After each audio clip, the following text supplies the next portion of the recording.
Ayan, and then, wait lang po ah.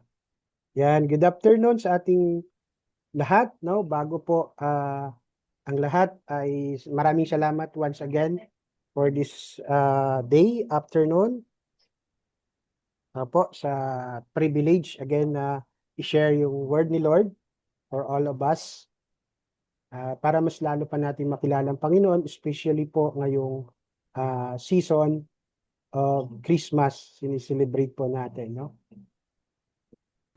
And so before that, meron muna tayong ditong tanong. Ayan, ngayong Pasko, time po ng pagre-regaluhan, di ba? Meron tayong matatanggap na mga regalo. So, yung tanong ko po dyan, what makes the difference between expensive and priceless? Ano ba yung pagkakaiba ng expensive at saka priceless? Yan. Kasi may mga regalo na, mahal yun, hindi masyadong mahal. Pero i-compare natin siya sa priceless. Sige po, Kuya Angel, please enlighten us. Sariling opinion ko lang naman ito. Yes po. Ang expensive as from the words themselves, yung expensive para bang may amount siya, eksaktong amount. Depende sa kakayahan mo para matawag siyang mahal talaga sa price. Yung priceless parang walang sukat, walang boundary. As in parang something na hindi tungkol sa amount. It's something na anyway, yung pagkaunawa ko tuloy, higit na mas malaki, grabe, dambuhala ang priceless kaysa expensive lang. Opinion ko lang yan. Kaya Mark, thank you. Ayan, thank you po Kuya Brother, Angel. Sige po, Kuya Dibo. brother, Sige po. ako naman ang opinion ko, ang expensive, masyado siyang mahal. Bata nga doon sa kakayanan ng tao, hindi niya kayang bilhin. Pero ang priceless, wala siyang nakalaang halaga, hindi mo siya kayang bilhin dahil priceless nga. Kumbaga, ginto yung presyo niya. Kumbaga, para bang kung uunawain natin ay yung priceless hindi mo siya pwedeng tapatan ng halaga. Thank Ayun, thank you, Kuya Dibo, no? Maganda, maganda po yung mga paliwanag. Isa na lang. Isa na lang po. Ano yung pagkakaiba? Kahit one word lang, ano bang pagkakaiba nila? Expensive and priceless. Okay, wala na? Okay. Sige po. So, alam nyo na yan. I-search nyo na sa Google, no? I-search nyo na lang po sa Google. Pero, yun nga, tama po yung mga sinabi ng ating mga brothers, no? Expensive, siyempre, mahal yan, no? Pero, kahit expensive, meron pa rin siyang katumbas na halaga. Pero yung priceless kasi wala siyang katumbas na halaga. Something like that po, no? Ayan. So, dahil dyan, yan po ang magiging title ng ating topic this afternoon. Priceless gift of heavens is ang forgiveness po. And kinuha ko po ito sa parable ng Matthew chapter 18 verse 21 to 35. Yan. So, yung focus lang natin, ito lang pong verse na to.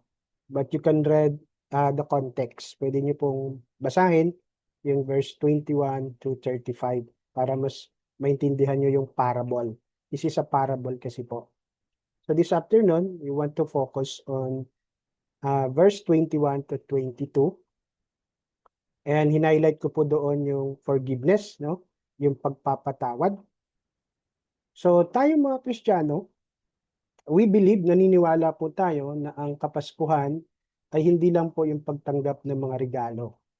No? Yung pagbibigay ng regalo, nagbibigay din tayo at tumatanggap tayo ng mga regalo, mga Christmas bonus sa ating mga employers, even our family, even our co-workers, sa ministry, no? Kaya nga kaliwat kanan po yung mga Thanksgiving. Naalala ko yung mga pinupuntahan din namin by God's grace. nakakapunta kami, we were invited because of God's grace. No, kaya na-highlight ko po dito yung salitang forgiveness. Kasi akala natin yung Christmas is yun nga, pagtanggap lang, pag-receive lang, at pagbibigay. Pero ang pinakamalalim po na ito bilang Kristiyano ay yung salitang pagpapatawad. And yun. So, madali po yung mag-receive, tumanggap. But meron po tayong struggle. Meron po tayong mabigat para sa atin when it comes na po to forgiveness or giving sa pagbibigay. So, this afternoon, tuturuan tayo ng Panginoon how to forgive. Paano tayo magpatawad. In the process, hindi po madali ang pagpapatawad. Pero this afternoon, we will see the insights of God in His Word. Dahil po dito sa parable na to na kwento ni Jesus Christ sa kanyang mga disciple. Madali pong magpatawad in an instant. Pero somehow, hindi natin talaga yan makalimutan. And I agree with that also. Personal disclaimer. No, yung kasi yung pagpapatawad, meron siyang scars. Meron siyang sugat na dapat maghilom. Okay? I don't know if you agree with that, pero tingnan po natin ang sinasabi ng salita ng Diyos when it comes to forgiveness. Because kung meron man tayong dapat matanggap na regalo, no? Ito yun na po yung regalo na nanggaling po sa langit mula sa Diyos. Dito, huwag kayong mag-alala kasi may struggle din si Peter sa pagpapatawad po. Peter asked how often to forgive. Tinanong niya po doon sa parable na kinukwento ni Jesus kasi po obviously merong struggle si Peter sa kanyang pagpapatawad kasi tinanong niya si Jesus Sabi niya, ilang beses ko bang patatawarin yung kapwa ko? Sabi po ni Peter. And Jesus answered, to cut the story short, summarize ko na lang po para sa atin, 70 times 7, no? 70 times 7. So, more or less, ilan po ito pag sa math? May naiisip ba kayo? 70 times 7, sa mga magagaling po sa math. Alam niyo po ba yung sagot? 70 times 7? Okay. So, pag 777. 777, sino pa yung iba? Meron pa bang iba? Meron pang 490. 490. Saan pong tama? Ginugil nyo ba? Or tinimes nyo? Yan. So, sumobra lang ng konti si Kuya Dibok. Na tama po si Kuya Lance, no? So, 490. Yan. So, kapag nag-research kayo, para mas madali po natin maintindihan, may trivia tayo. Sa kultura po ng mga Hudyo, yung 490 times is a jubilee. Yan yung, di ba?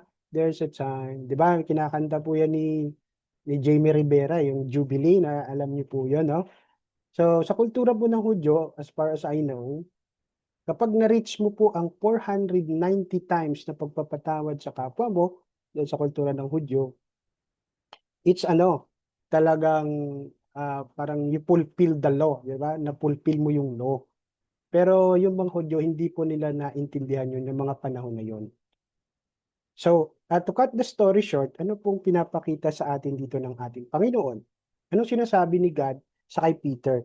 Yan. Thank you so much, Kuya John. Yan, Jubilee year. I think 50 years yan If I'm not mistaken, 50 or 500 ba yan? Alright, so if I'm not sure, no? Pero as far as I know, ganun po siya. So, sinasabi ng Panginoon kay Peter, ni Jesus Christ, sinasabi niya po kay Peter po na yung pagpapatawad natin, dapat wala po itong limitasyon. There's no limit in forgiving people. Yan po ang sinasabi ni Jesus Christ. Kasi po, habang tayo ay buhay, habang tayo po ay narito pa sa lupa, sa mundo pa tayo, matututo po tayong magpatawad. we learn to forgive. Forgiveness is not one time. Amen? So tayo din po mismo, hindi po natin masasabi na hindi naman ako nagkakasala sa kapwa ko.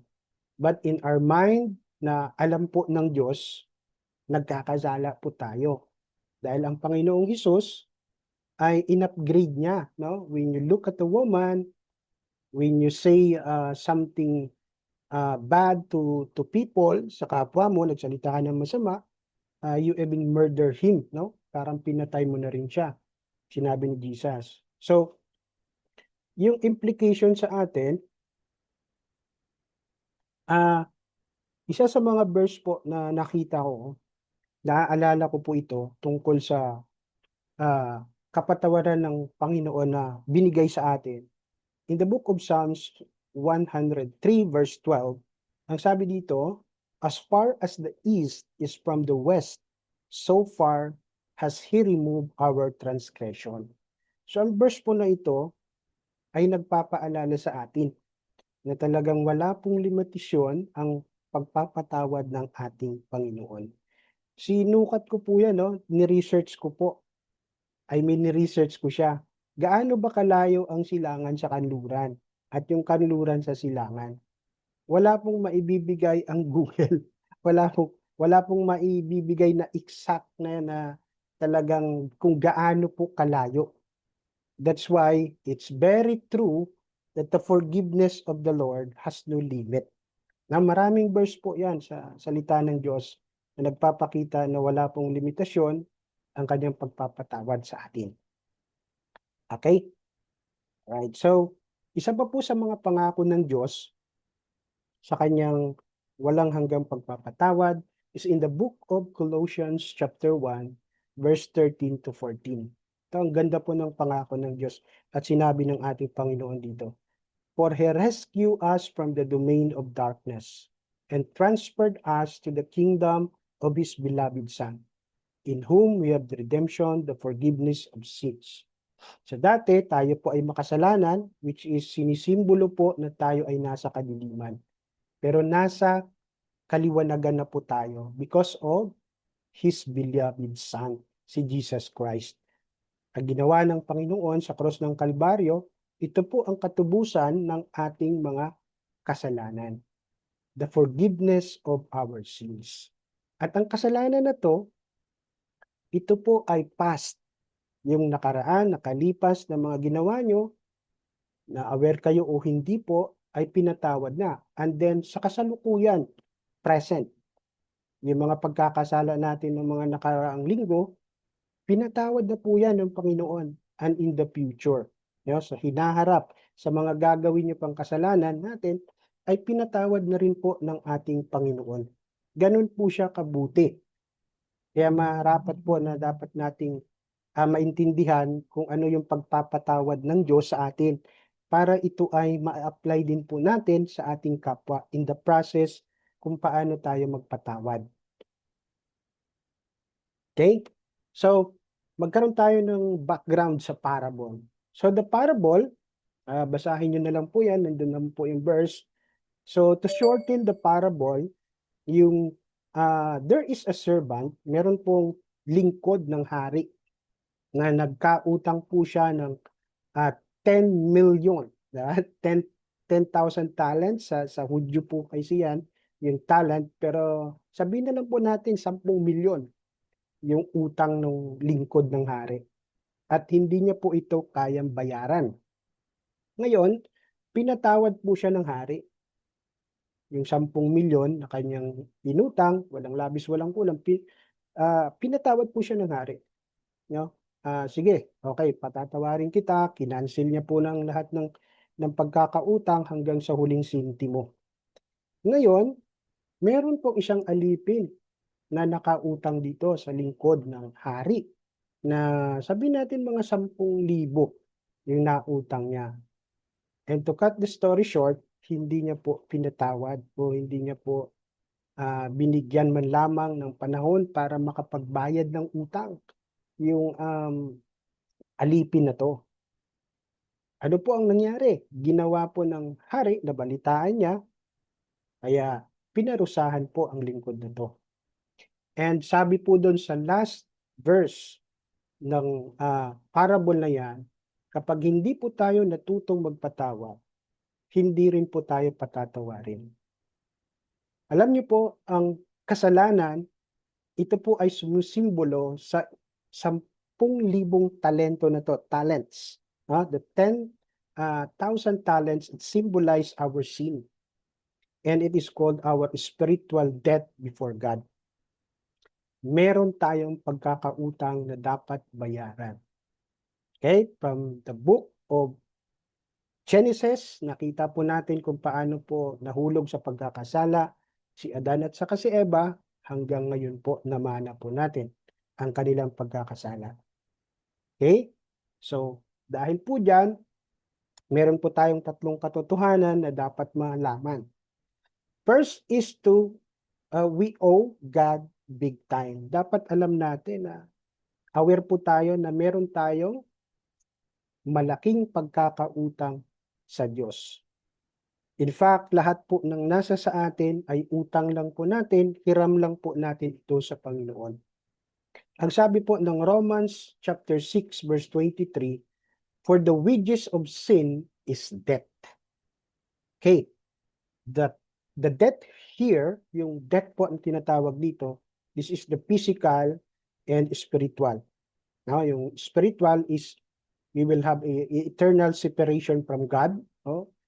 And then yung pangalawang kamatayan is yung ating nararanasan ngayon po. Mamatay yung physical body natin. Okay. So, dahil ang Diyos po natin ay banal. Siya po ay banal, siya po ay matuwid. Kaya yung kasalanan natin, yan po ang naghihiwalay. Okay? Nawala po ang ating fellowship sa God, ang ating relationship, because we broke the law. Tayo po ay nag-disobey. Yun po ang ibig sabihin ng sin, no? Sin. This is disobedience po. Kaya ang isang pagkakasala natin ay guilty na po tayo. Ang 10 utos, hindi po natin kaya itong sundin. Tama po. Nung una, isa lang po ang batas na binigay po ng Panginoon. And then in the time of Moses, 10 commandments, and there is additional po na 600 something law sa Leviticus. And with the time of Jesus Christ, in-upgrade po ni Jesus, naging 2 na lang. So, Romans 6:23, ito po ang pinakamagandang balita sa atin na ating tatanggapin sa ating Panginoon. Pag tinuloy niyo po ang verse na yan, sabi po dito, but the free gift of God is eternal life in Christ Jesus our Lord. Libre lang, no? Ibig sabihin niya, hindi mo kailangan pagtrabahuan yung kabayaran ng iyong kasalanan. Ang kailangan lang po, tanggapin natin ang Panginoong Jesucristo bilang ating Panginoon at tagapagligtas. Amen? Yan. And number 2, na dapat nating maalala na katotohanan po, Jesus paid our debt once and for all. Wala na po tayong kapag-apag-asa. Diretso po tayo sa naglalagablab po na apoy. Pero dahil po sa pagmamahal ng Diyos, isinugo niya po ang kanyang bugtong na anak. Ang Panginoong Hesus ang nagbayad ng ating mga pagkakautang, ng ating mga kasalanan. At ang sabi po, Jesus is the Lamb of God who takes away sin. In John chapter 1 verse 29, kung hindi po ako nagkakamali, John the Baptist, sinabi niya po ito, here is the Lamb of God who take away the sin of the world. John chapter 1 verse 29. Yan, tingnan nyo na lang po. And on the cross, dito po, dinideclare ng ating Panginoon ang salitang, it is finished. In John 19 verse 30. Si tetelestai. Our debt was paid in full. So, lahat ng pagkakasala natin, because Jesus satisfied the law, binigay niya po ang talagang hinihingi ng law, ng batas na requirement para po mabayaran ito. At alam niyo po ba na si Jesus lang po ang makakapagbayad nito because He is blameless. Hindi po siya nagkasala, siya po ay sumunod, He lived a holy life, He lived a faithful life to His Father. Kaya siya lang po ang maaring magbayad nito. Amen? And yung tetelestai po na yan, tetelestai, Luke chapter 23 verse 34, ang sabi po, Father, forgive them for they do not know what they are doing. Ang sabi po ni Lee Strobel, isa po itong theologian, ang salita daw pong it is finished, it is done, nung nasa cross pa ang ating Panginoong Hesus, paulit-ulit po itong sinasambit ng Panginoon. Nung binasa ko po, binalikan ko po yan, ang pagkakaalam ko lang talaga po, isang beses na sinabi ang Panginoon yan. Pero according daw po kay Lee Strobel, disclaimer, habang siya po ay nasa cross ng Kalbaryo, ang ating Panginoong Hesus, paulit-ulit po itong sinasambit ng ating Panginoon. Sabi niya, Father, forgive them for they do not know what they are doing. So isa po itong pagpapaalala na kung meron pa mang mga tao sa buhay natin na hirap tayong magpatawad, look at Jesus Christ. Look at the cross. Kung nakikita niyo po yung cross sa bottom right, that is the symbol of forgiveness of our God the Father. Yan po ang simbolo ng pagpapatawad ng Diyos para sa atin. Amen? And number 3, na katotohanan, ano po ang tugon natin sa pagkaalam na ang Diyos, ang ating Panginoon, ang nagbayad ng lahat ng ating pagkakasala? We must respond. We must take the action. We must forgive all the time. Habang buhay tayo, may mga tao na magkakasala sa atin. At tayo rin po, magkakamali din tayo, intentional or unintentional, even other people, kaya dapat matuto po tayong magpatawad. Amen? Forgiving people, ang sabi nga po, forgiving people must forgive others. Yung taong alam niya na siya po ay pinatawad, ay imposible pong hindi pong magpatawad. No? Kung naiintindihan mo ang pagpapatawad ng Diyos, dapat po matuto tayong magpatawad sa iba. Hindi ko po alam kung ano po ang inyong background, kung may mga tao man pong nakasakit sa inyo, no, or may sinaktan man kayong tao also, no, but we must ask God. Ipagdasal po natin, bigyan tayo ng kalakasan ng Diyos, supernatural power of the Holy Spirit, para tayo ay matutong magpatawad. Quick to forgive. Amen? Kasi yun po ang simbolo na tayo ay talagang tumanggap ng pagpapatawad ng Diyos. Unforgiveness brings harm to ourselves and others. Alam niyo po, yung hindi pagpapatawad, nakakasama po sa ating kalusugan. At nakakasama din po ito sa iba. Indirect, direct man yung indirect, nakakasama po ito sa ibang tao. Now, paano ito nakakasakit sa ating sarili? Nagkakaroon tayo ng stress. Nagkakaroon tayo ng depression. Right? Kung na-experience nyo yan. And others. Alam mo, pag meron kang unforgiveness sa puso mo, in my own experience, parang galit ka sa mga taong lahat na nakapalibot na sa'yo. Nagkakaroon ka ng bitterness, na pait. Yan. No? Akala you're irritable, ganyan. You're parang lahat na lang, di ba? Parang negative, ganyan. So, nakalimutan ko yung isang British na doctor, no? Ilalagay ko sana po dito. Pero yan, nakalimutan ko ng ano hindi dito, no? It's a doctor na isang British na ang they study pinag-aralan po nila ang pinaka-cause ng mga sakit. Kasi at that time, I was searching po na sa karamdaman namin. Kasi maraming mga heresy, mga sabi-sabi na ganito daw. So, yun naalala ko yung ano na yun, yung doktor na yun. She was a British. I-send ko mamaya sa group chat natin, okay? Para ano kayo. Alright, so God called us to forgive from the heart. Okay. Sa ating pagpapatawad sa ibang tao, nagmumula po dapat ito sa ating puso. Okay, in Colossians 3 verse 13, pinaraphrase ko na lang po ito. So, forgive from the heart.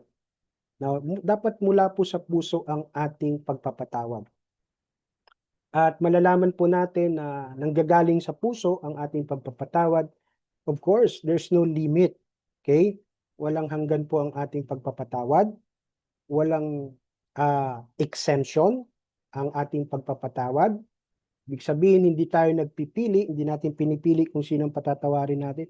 Patawarin natin si Kuya Mark. Kasi nag-i-speak yan sa PWD Fellowship. Wala pong ganun. Okay? Do not seek revenge. Yan. Malalaman mo na mula sa puso po ang pagpapatawad kung ito po ay hindi naghahangad ng paghihiganti. Kasi sabi ng Panginoon, mine is the revenge. Diba? Sa Diyos po ang revenge, sabi ng salita po ng Panginoon. And number 4, which is the most important, alalahanin po natin ang pagpapatawad sa atin ng ating Panginoong Hesukristo. Amen? Hindi dahil sa, okay, may kailangan pang gawin ng tao, hindi dahil kung ano pang mga hinahanap natin ng mga criteria para patawarin mo ang isang tao. Dapat po katulad talaga ng pagpapatawad ng ating Panginoong Hesukristo. No? Ang hirap. Pero kaya natin yan. Kaya nga po, we need supernatural in living a Christian life. Kung gusto talaga nating mamuhay bilang Kristiyano, na yun naman po ang gusto ng Diyos, ay dapat po we submit to the Holy Spirit so that we can forgive, we can love people, and we have the power to forgive others. Ayan. So, meron pong tatlong pagpapaalala sa atin. Yan yung hari, yan po yung kanyang lingkod, at yung alipin, yung slave, no? So, alalahanin natin kung nasaan tayo diyan. Of course, hindi tayo yung hari, no? No? Siya po itong larawan po na dapat maalala natin na tayo ay pinatawad lang ng Panginoon. Hindi po tayo karapat-dapat sa kanyang kapatawaran. Kaya ngayong Kapaskuhan po, alalahanin natin, even this year, kahit itong taon lang, no? Or baka mga nakaraang taon pa, hindi pa natin sila napatawad. I think this is the very best time po para sila ay patawarin. And i-play ko lang po itong song. I-play ko lang po itong song para mas mas mag-grasp natin yung parable of Jesus Christ.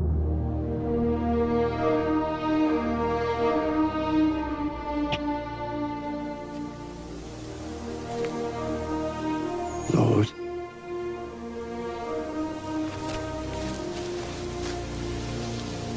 how oft shall my brother sin against me, and I forgive him?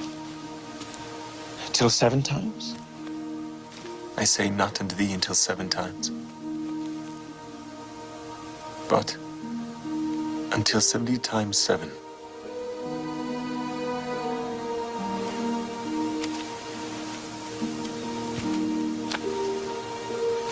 Therefore is the kingdom of heaven likened unto a certain king, which would take account of his servants. And when he had begun to reckon, one was brought unto him which owed him 10,000 talents. But for as much as he had not to pay, his lord commanded him to be sold, and his wife, and children, and all that he had, and payment to be made.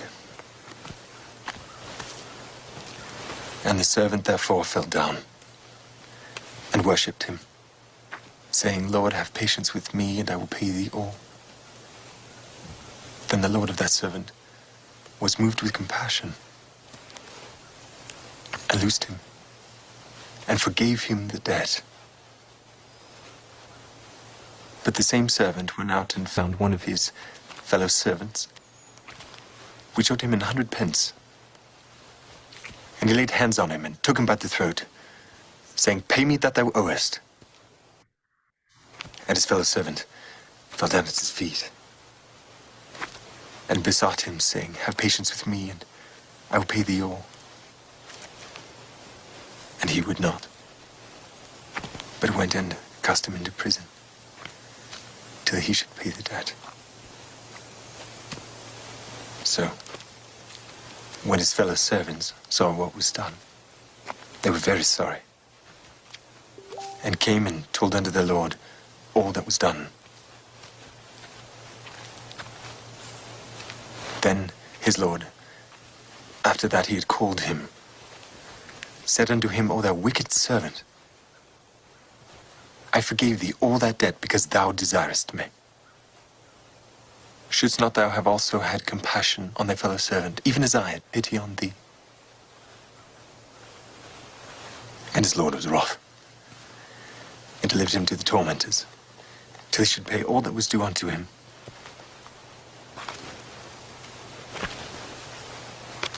So likewise shall my heavenly Father do unto you, if ye from your hearts forgive not every one his brother that trespasses.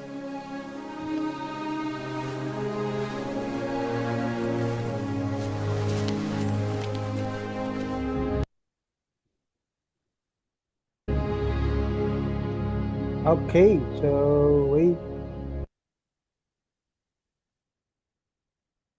Before we end, I hope na ano nyo po yun. Wait lang.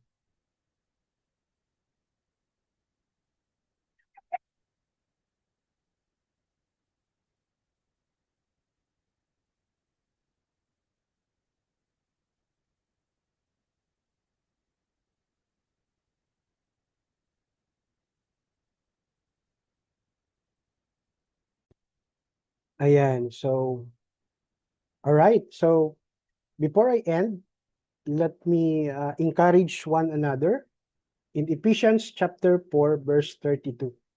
Ang sabi po dito, be kind to one another. Maging mabuti, mabait po tayo sa isa't isa.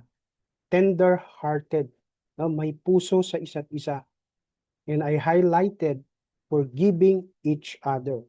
Sinabi ko po kanina, isa po itong pagpapaalala sa atin ng ating pagpapatawad sa ating sarili also sa mga ating pamilya na meron tayong hindi pagkakaunawaan, merong mga tampuhan, dapat mas maalala po natin ang pagpapatawad na to. Amen? To share Jesus Christ as a symbol of forgiveness to other people. Just as God in Christ Jesus has also forgiven us. So, kung hindi nyo pa natatanggap ang pagpapatawad ng ang Panginoon, ang ating Diyos, accept God's forgiveness today. No? Pwede nyo i-renew yan, yung acceptance nyo.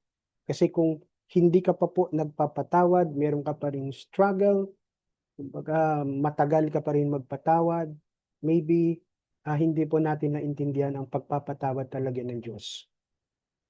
Extend forgiveness to others. Kaya pag natuto na po tayo nalaman natin yung pagpapatawad ng Diyos sa atin, matututo po tayo magpatawad sa iba. Meron tayong kakayahan with the help of the Holy Spirit. Kaya bago matapos ang taon na to, no, let's reconcile at magagawa po natin ito sa pagpapatawad sa isa't isa. Kaya nga ang utos ng Panginoong Hesus, we should love one another. Tayo po ay magpatawaran. Ang ganda po niyan, no? In our family, ngayong holiday po, no? This season, na nag-gather yung mga family, napakaganda po nito, no? To reflect the forgiveness of God in us. Dahil po yan sa kanyang bugtong na anak, na si Jesucristo na ating Panginoon. Ayun, so thank you so much, mga kapatid. Let us pray. Tayo po ay manalangin.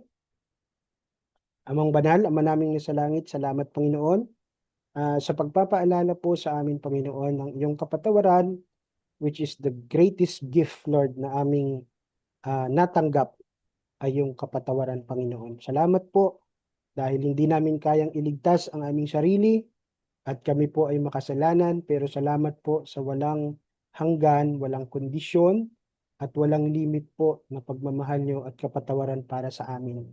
Nawa, Panginoon, ang aming buhay ay punong-puno po ng katotohanan na kami po ay pinatawad ninyo upang kami po ay magkaroon ng lakas para magpatawad sa iba at matutong magpatawad, Panginoon, so that we can set example how to live a follower of Jesus Christ, a true follower, a genuine follower of Jesus Christ. Nawa, Panginoon, ngayong taon, mas naging mabuti kaming tagasunod ninyo sa larangan ng pagpapatawad, pagmamahal, at katapatan, Panginoon. Bigyan nyo kami ng wisdom, my brothers and sisters in Christ, in our sharing, to have a really great time and insights, to help one another to build our relationship with each other and through to you, Panginoon. In Jesus' name we all pray. Amen and amen. Amen. Ayan, so yung ating discussion question, ayan, stop ko na yung ating recording.